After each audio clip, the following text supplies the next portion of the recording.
Hi, Mikel. Hi.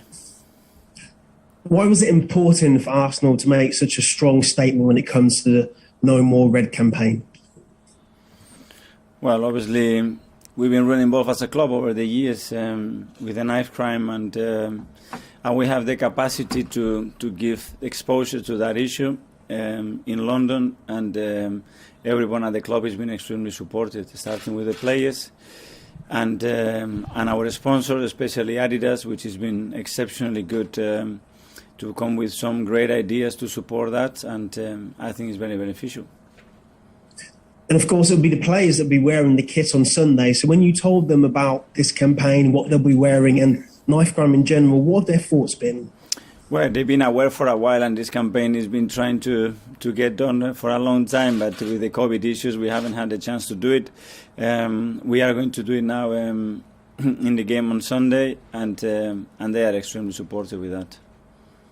And online, there's lots of proud Arsenal fans, but there are some Arsenal fans who are thinking beyond Sunday, what will the players do? What will the club do? How will you keep pushing this issue forward and keep highlighting serious youth violence in the capital? Well, there is a lot of work that is done outside the lights, obviously, and a lot of people that have spent a lot of efforts to try to design different ways and ideas to support that cause. It's not something that is going to be resolved overnight, but certainly giving the exposure and the attention that is needed, and hopefully many other people can jump in this initiative and try to resolve it, because it's a big issue in London.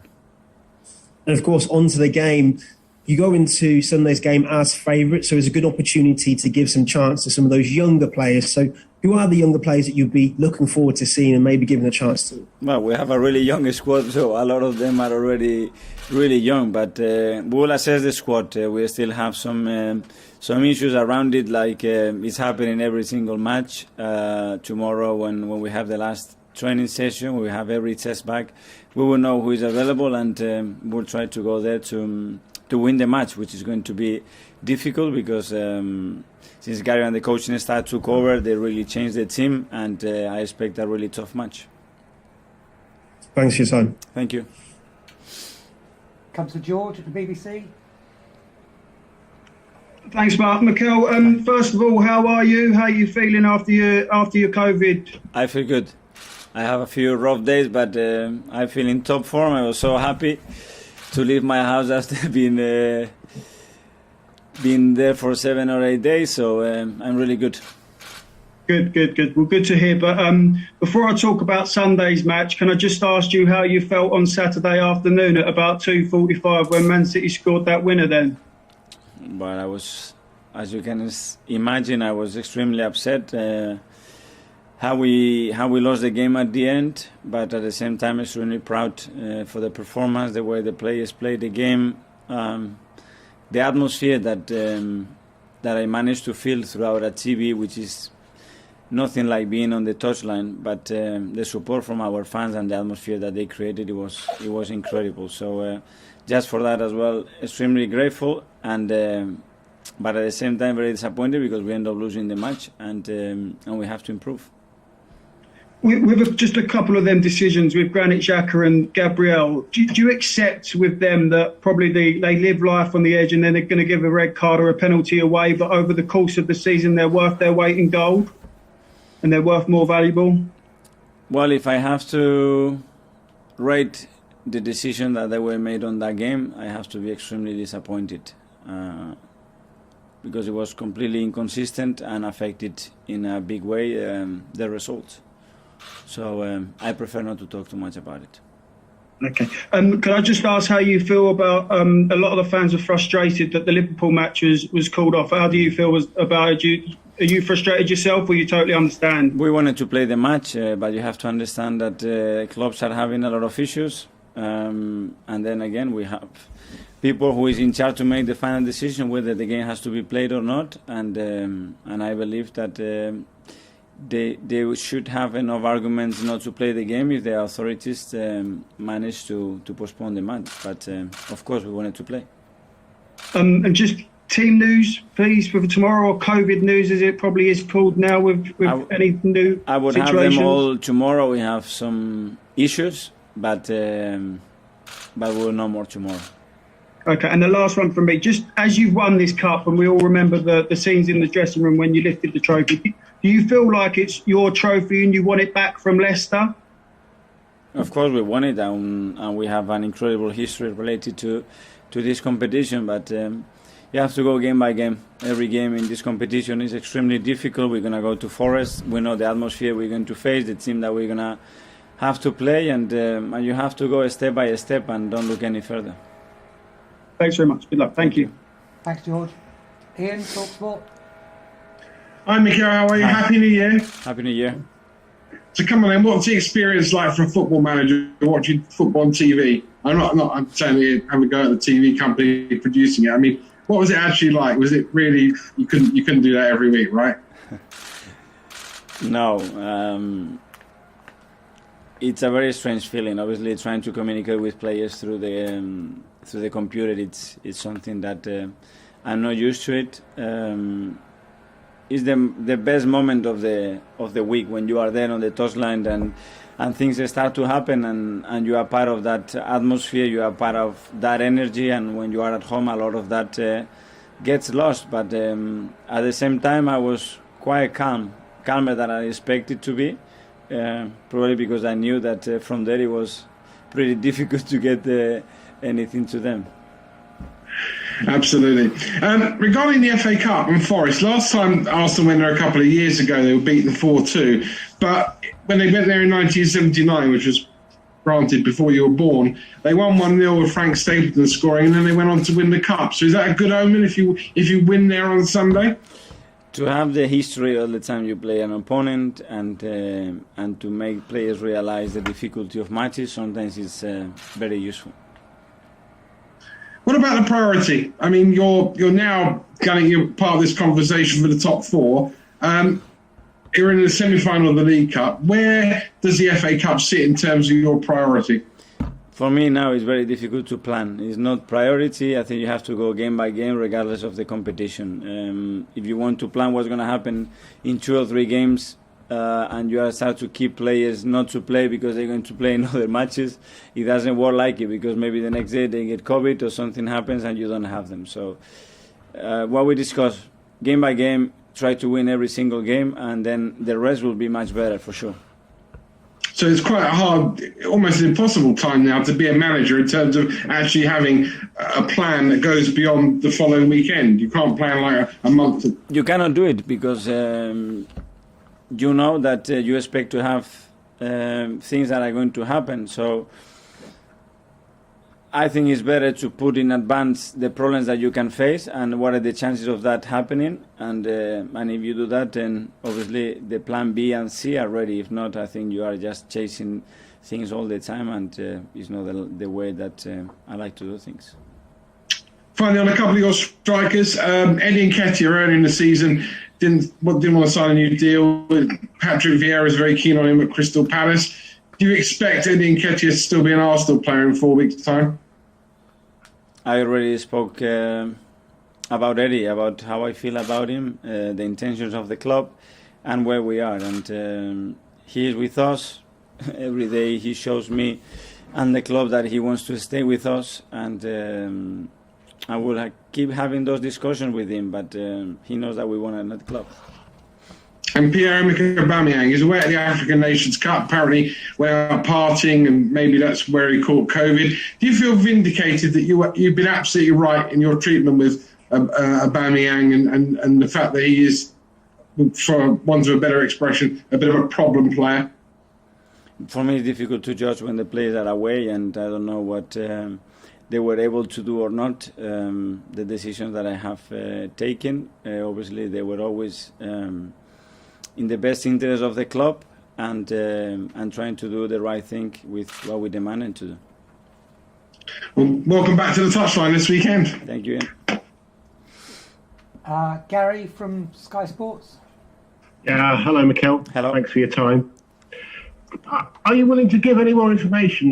Just quoting you back regarding the COVID news, some issues you'll know more tomorrow. What potential issues, how many potential COVID cases do you think you might have, if in the worst scenario? It was for COVID and for injuries as well. And again, I cannot say anything else. Obviously, I don't want to give anything away, as you can imagine. And tomorrow we will know more. Is it a worrying number or a less worrying Well, number? we are really short with numbers. We are really, really short in numbers in certain positions. But no chance the game will be. You'll try and call the game off. We want to play, and that's how we are approaching every game. We want to do everything to plan the game, and we don't expect anything different than to play on Sunday. Would this be a game that Charlie Patino could start? It's all the players that are involved that are on the first team. They have the opportunity to do that, and they have to feel that they have the chance to do that. And Charlie is not an exception. Ainsley Maitland-Niles on his way to Rome. We've even got a time when he's expected to land at Rome Airport. So just a thought about that deal? Well, Ainsley came to me and explained the reasons why he thought that that the best thing for him in his career right now was to move away. He believed that the opportunity of Rome and working under Jose was a really good one. We already had this conversation in the summer. We decided to keep him at the club and assess the situation in December. And being fair with the amount of minutes that he's played, he was entitled to that opportunity. And when a player feels that way and he's got the strong arguments like he had, it's very difficult to turn that away. So we decided to let him go and wish him the best. Of course. With the uncertainty surrounding Pierre-Emerick and Eddie, and it looks like Balogun going on loan to Middlesbrough, does that affect your thinking in the transfer window up front? We have a really special situation in that position because obviously you are talking about three players with different issues at the moment, but we have to live with that. And so far the players that are here are fully committed. With Flo, we would see in the next week or so what is the final decision on that. But for the rest, there is nothing that is new, and we're going to have to live with that till the end of the season. Are you tempted to pop home to San Sebastian to put Alexander Isak onto an aeroplane? You know that I can never speak about players that not ours. There is a lot of speculation with many names, and I'm not here to go through that, unfortunately. And I'm working, if you don't mind, final question from me. I'm working on a little piece looking ahead to the North London derby, and I'm kind of trying to base it around this stuff, the ketchup that they banned at Tottenham. I just wondered, more generally speaking, your views on diet and what restrictions, if any, you have at the training ground to try and get the best nutrition into the players. There are a lot of things related to that. Obviously, rest and diet are two things that are critical for any sport athlete. Then obviously the culture and where they're coming from and the habits that they have is something that can clash very, very much depending how you do it. But of course, we have high demands for our professional players to have the right diet, the right timings when they eat, what they eat, and we are constantly monitoring that aspect. Top man, thank you so much, Mikel. Cheers, Gary. And come to Nick from Haters. Hi, Mikel. Good to see you up and about again. I'm just quickly following on from what you said about Ainsley going. Obviously, he's a very versatile player. Have you got enough players in the squad to cover for him, or do you need to bring someone in for the rest of the season? We are very, very short at the moment. But to be fair on a player, this cannot be the only argument to try to keep a player, and a player that is being developed and raised through our academy, and a player that has been patient in many moments to try to fulfill his dream. And he was very straight with me, and I understood the situation, and we think is a good option. So obviously we are going to move and we are going to look for options because we are very short there.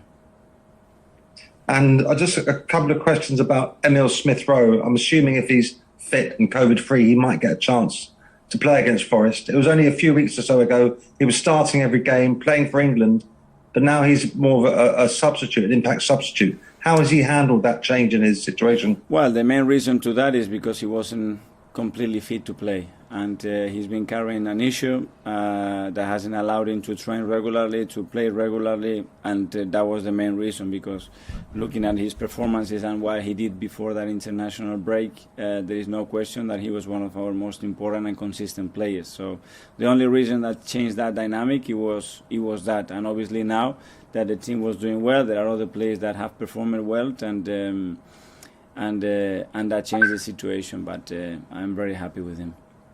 So you've also got Martinelli and Odegaard playing very well, so it's not going to be easy for him to get back in as an automatic starter, is it? This is what we need, that we raise the level, and each player raises the level of the player next to him, and this is how you evolve as a team, how you create the culture around the team, that when I get the opportunity I have to grab it, that the statements should be done on the pitch and not talking or making comments. So when you have the opportunity, grab it and then show how good you are, and then if you do that, you will continue playing. Talking about raising the level, Bukayo Saka, I heard a pundit say after the Man City game that he is already a world-class player. Do you think he is a world-class player or has the potential to be a world-class player? I don't like to put these labels. I am really happy with Bukayo, with what he's doing, with how he's developing, with the importance that he has on the team, and most importantly with the impact that he's able to make in each team, in each game. And this is something that we want to keep improving in his game, because he has the capacity to do it. But the way he's playing, he's going to attract a lot of attention. Other clubs with lots of money will want to buy him.